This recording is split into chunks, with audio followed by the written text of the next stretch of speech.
ಪ್ರಿಯರೇ, ದೇವರು ಒಳ್ಳೆಯವರು, ಒಳ್ಳೆಯದನ್ನೇ ಮಾಡುವವರಾಗಿದ್ದಾರೆ. ಪ್ರಿಯರೇ, ದೇವರು ಒಳ್ಳೆಯದನ್ನೇ ಮಾಡುವವರಾಗಿದ್ದಾರೆ. ಲೂಕ 5ನೇ ಅಧ್ಯಾಯ 38 ನೋಡೋದಾದರೆ, ಹೊಸ ದ್ರಾಕ್ಷಾರಸವನ್ನು ಹೊಸ ಬುದ್ದಲಿಯಲ್ಲಿ ಹಾಕಬೇಕು. ಇಲ್ಲಿ ನಮ್ಮ ಜೀವನ ಶೈಲಿ ಒಂದು ಅಮೂಲ್ಯವಾಗಿದೆ. ಯಾಕೆಂದರೆ ನಿತ್ಯತ್ವದಲ್ಲಿ ಬೆಲೆ ಬಾಳುವ ಪ್ರತಿಯೊಂದು ಸಂಗತಿಯ ಹಾಗೆ ನಮ್ಮ ಅನುಭವ ತ್ಯಾಗದ ಮೂಲಕ ನಡೀತಾ ಇದೆ ಎಂಬುದಾಗಿ ನಾನು ಭಾವಿಸ್ತೇನೆ. ನಾವು ಯಥಾರ್ಥವಾಗಿ ಕ್ರಿಸ್ತನ ಬೋಧನೆಯನ್ನು ಅನೇಕರಿಗೆ ಬೋಧಿಸುವುದಾದರೆ, ಹೊಸ ಒಡಂಬಡಿಕೆಯಲ್ಲಿ ನಾವು ನೋಡ್ತೇವೆ ಸಭೆಗಳನ್ನು ಕಟ್ಟುವಂಥದ್ದು.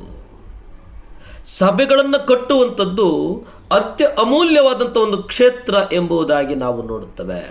ಅದಕ್ಕೆ ಹೊಸ ದ್ರಾಕ್ಷಾರಸವನ್ನು ಹೊಸ ಬುದ್ದಲಿಗಳಲ್ಲೇ ಹಾಕಿಡುವಂತೆ ಯೇಸು ಹೇಳಿದರು. ಆ ಹೊಸ ದ್ರಾಕ್ಷಾರಸ ಏನಪ್ಪ ಅಂತಂದರೆ ಆತನ ಜೀವವಾಗಿತ್ತು. ಆತನು ನಮಗೆ ಪವಿತ್ರಾತ್ಮನ ಮೂಲಕವಾಗಿ ಆ ಜೀವವನ್ನು ಕೊಡುವುದಕ್ಕೆ ಬಯಸ್ತಾನೆ. ಹೊಸ ಬುದ್ದಲಿಯು ಆತನು ನಮ್ಮ ಮೂಲಕ ಕಟ್ಟಲು ಬಯಸುವ ಒಂದು ಒಡಂಬಡಿಕೆಯ ಸಭೆಯಾಗಿದೆ ಅನ್ನುವಂಥದ್ದನ್ನು ನಾವು ಗ್ರಹಿಸಬೇಕಾಗಿದೆ. ಪ್ರಿಯರೇ, ಬುದ್ದಲಿ ಎಂಬುದಾಗಿ ನಾವು ನೋಡುವುದಾದರೆ ಕನ್ನಡದಲ್ಲಿ ಅರ್ಥ ದ್ರಾಕ್ಷಾರಸವನ್ನು ಹಾಕಿಡುವುದಕ್ಕೆ ಬಳಸುವಂತಹ ಒಂದು ಚೀಲ. ನಾವು ಯಥಾರ್ಥವಾಗಿ ಈ ಹೊಸ ಒಡಂಬಡಿಕೆಯ ಜೀವಿತವನ್ನು ಜೀವಿಸೋದಕ್ಕೆ ನಮ್ಮ ಜೀವನದಲ್ಲಿ ಸ್ವಾರ್ಥದ ಅನೇಕ ಪದರಗಳನ್ನು ನಾವು ಕಳೆದುಕೊಳ್ಳಬೇಕಾಗಿದೆ. ದೇವರು ಅವುಗಳನ್ನು ನಮ್ಮಿಂದ ಹಂತ ಹಂತವಾಗಿ ತೆಗೆಯಬೇಕಾಗಿದೆ. ನಾವು ದೇವರ ವಾಕ್ಯದ ಮೇಲೆ ಸಭೆಯನ್ನು ಕಟ್ಟುವಂತಹ ಒಂದು ಆತ್ಮಿಕವಾದಂಥ ಒಂದು ಅನುಭವಕ್ಕೆ ನಾವು ನಡೆಯಬೇಕಿದೆ. ಇನ್ನು ಹೇಳಿದಂತೆ ಹಳೆಯ ಬುದ್ದಲಿ ಎಂದರೆ ಅದು ದೇವರ ವಾಕ್ಯದ ಮೇಲೆ ಕಟ್ಟಲ್ಪಡದ, ಮಾನವ ಸಂಪ್ರದಾಯಗಳ ಮೇಲೆ ಕಟ್ಟಲ್ಪಡುವಂತಹ ಒಂದು ಸಂಪ್ರದಾಯ. ಇವತ್ತು ನಾವು ತೀರ್ಮಾನಿಸಬೇಕಾಗಿದೆ.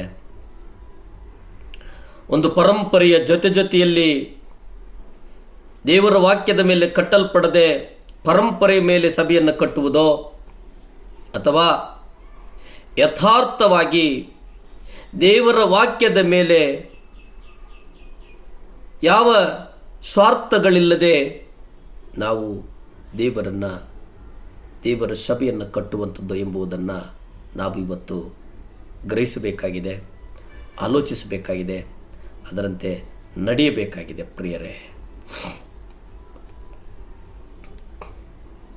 ಅನೇಕ ವರ್ಷಗಳಲ್ಲಿ ನಾವು ನೋಡುತ್ತೇವೆ, ಅನೇಕ ಬೋಧನೆಗಳನ್ನು ಕೇಳಿದ್ದೇವೆ.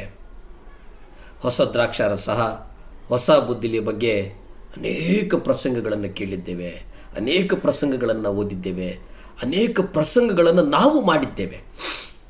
ಆದರೆ ಪ್ರತಿ ಭಾನುವಾರ ಹೊಸ ಒಡಂಬಡಿಕೆಯ ಬಗ್ಗೆ ನಾವು ಪ್ರಸಂಗಗಳನ್ನು ಕೊಡುವಾಗ ದೇವರು ನಮ್ಮನ್ನು ಕಟ್ಟುವವರಾಗಿದ್ದಾರೆ, ದೇವರು ನಮ್ಮನ್ನು ನಡೆಸುವವರಾಗಿದ್ದಾರೆ, ದೇವರು ನಮ್ಮನ್ನು ಪ್ರಾರಂಭಿಸುವವರಾಗಿದ್ದಾರೆ. ಇವೆಲ್ಲ ಅಂತಃಸತ್ವಗಳು, ಇವೆಲ್ಲ ಕ್ರಿಸ್ತನ ದೇಹವಾಗಿ ಕಟ್ಟುವಂಥದ್ದು ಎಂಬುದನ್ನು ಅರಿಯಬೇಕಾಗಿದೆ. ಪ್ರಿಯರೇ, ಪ್ರಾರ್ಥನೆ ಮಾಡಿಕೊಳ್ಳೋಣವೇ. ಭೂಮಿ ಆಕಾಶಗಳನ್ನು ಉಂಟು ಮಾಡಿದಂಥ ಸರ್ವಶಕ್ತನಾದಂಥ ದೇವರ ಸ್ತೋತ್ರನಪ್ಪ, ಈ ಮುಂಜಾನೆಯ ಸಮಯದಲ್ಲಿ ಪ್ರಾರ್ಥಿಸ್ತೇನೆ ದೇವರೇ. ಅಪ್ಪ, ನಮ್ಮ ಪಾಪಗಳನ್ನು ಅರಿಕೆ ಮಾಡ್ತೇವೆ ದೇವರೇ. ತಿಳಿದು ಮಾಡಿರುವಂಥ ಪಾಪಗಳು, ತಿಳಿದೇ ಮಾಡಿರುವಂಥ ಪಾಪಗಳೆಲ್ಲವನ್ನು ಅರಿಕೆ ಮಾಡ್ತೇವಪ್ಪ. ನಿಮ್ಮ ರಕ್ತದಿಂದ ತೊಳಿಸು ಅಪ್ಪ. ಎಲ್ಲರ ಪಾಪಗಳನ್ನು ತೊಳಿದೇವರೇ.